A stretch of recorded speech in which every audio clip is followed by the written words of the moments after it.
Hey, this is Rick and welcome back to my channel and another product review. You know, from time to time I do product reviews on products that I need in my daily life or my hobbies. If you follow my channel, I have aquarium and fish tank hobbies, and I often need air pumps. Well, I didn't want to wait to ship one in from eBay and Amazon. I was kind of jammed up, and I had done another review on this sponge filter. You can check that out up top there if you want to look at that. And I needed another air pump, so I went ahead and got this. This is from Walmart. It's Aquaculture 20 to 60 gallon double outlet aquarium air pump. Not much to the box itself, just shows you the do's and don'ts. It does come with dual check valves. That way the water won't back up. If you know and you're familiar with air pumps, if the air pump is lower than the aquarium itself and the electric kicks off, possibility you can pull a siphon and pull that tank water down into the pump itself and can flood your floor or your cabinet, wherever you have that sitting at. And with these sponge filters being on the bottom, then it could pull the whole tank down. So you want to make sure that you have an inline filter, or make sure that your pump is at a higher level than the aquarium itself. That way it won't back siphon. So there's nothing to the box. We'll go ahead and we'll open that up.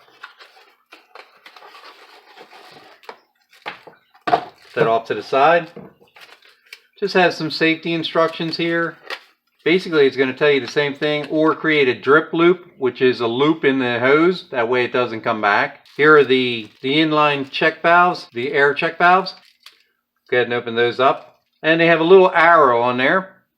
You'll see that it's wider at the top than it is at the bottom, like a triangle. So that's going to give you the direction of the airflow that you need to have this filter in. If it's leaving the air pump in this direction, then that's the direction you're going to want it to go. Hopefully you can see that arrow right there. Go ahead and we'll take this out. It's a fairly good size pump. Go ahead and take the cord apart here. And I would say that cord is stretching out about 5 feet. It does have a little hanger bracket on there so that you could affix it with a hook on the back of your tank if you want to fabricate some type of hook like that. Or it has 4 rubber feet that it can sit on the surface. These are just push-in type of air outlets. You're going to push your hose right on there, and you can have dual hoses coming out of this, or you can fashion yourself an airline T that'll come out in one direction, and which is what I'm going to do. And like I said, if you've seen my channel, I show you how to do a lot of this stuff. Here I have black airline tubing.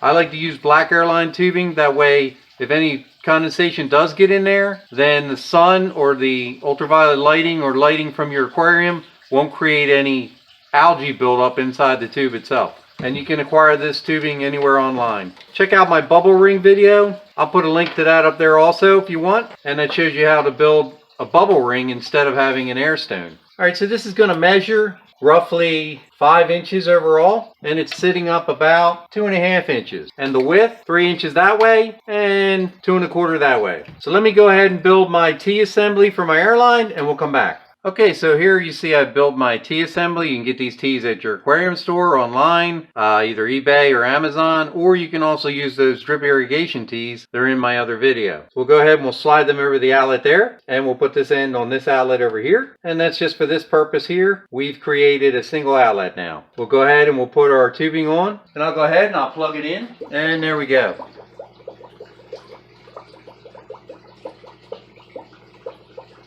So you can see it's powering my sponge filter that I did in the other video. It's running pretty good. Now the only difference between this pump and the other pump that I had, a more heavy duty pump, there's no way to turn down the amount of discharge coming out of there. So it's wide open. I imagine from the way this is really breaking the water surface here, that this will have no problem powering at least 2 sponge filters or 2 different types of air powered equipment in your aquarium. Could be decoration, could be air stones, could be anything. You could use this for a bubbleponic thing. You could use this for aquaponic. This could be used for DWC, which is deep water culture, and used for various things. Now this was only under $15, so it's not too bad. It's not very noisy.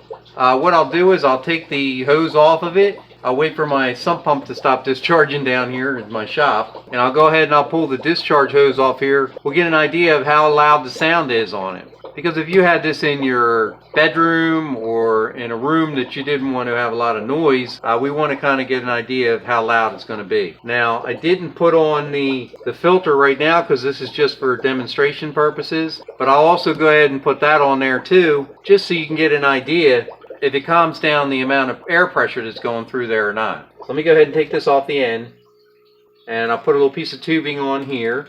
We'll put the discharge tubing on there, and we'll tie it back in. Now I can feel the air coming out of there. It's a good amount of air. You can see it blowing the paper towel a bit, which is pretty good for an air pump. Put this back together, and there you go. Doesn't look to be any major decrease in the amount of air that's coming through the filter itself, coming from the air pump. So that's a good sign. Alright, so I'm going to go ahead and disconnect it here.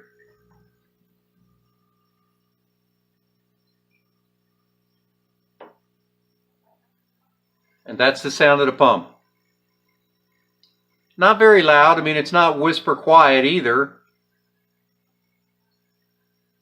It is a pump. It's a mechanical pump. Let me put it up closer to this camera so you get an idea. Now, the further you get away from it, if it's in a bedroom or not, you're probably not going to hear that little hum. And because of those nice little vibration dampening rubber feet on there, that'll keep it from bouncing around like a lot of other pumps do. So all in all, I'm actually happy with that. For a Walmart purchase, it's not too bad. Like I said, it's the Aquaculture, and that will work up from 20 to 60 gallon. If you have a larger tank, you're going to have to get a couple of those to maybe power a couple more sponge filters if you need to. Like I said, overall, I'm pretty happy with that. It's really not that bad, just a slight hum. Okay, hey, thanks for watching. Please subscribe. That subscribe button should be down there in the corner. Go ahead and click that. You never know what kind of video I'm going to come up with next. Share with your friends. Give me some feedback. Take care.